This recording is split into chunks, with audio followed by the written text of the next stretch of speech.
added some sugar to it, and again all the amount of the recipe will be listed down in the description box. I went in and added some dry parsley. You could add fresh parsley if you'd like.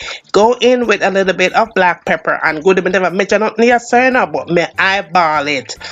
And I went in with my cheese, and I'm using mozzarella cheese because that's what I like, but you could also substitute for any kind of cheese that you like.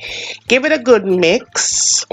You want to make sure that you combine all those mixtures together so you can get your macaroni all flavored up with that whip and the mayo.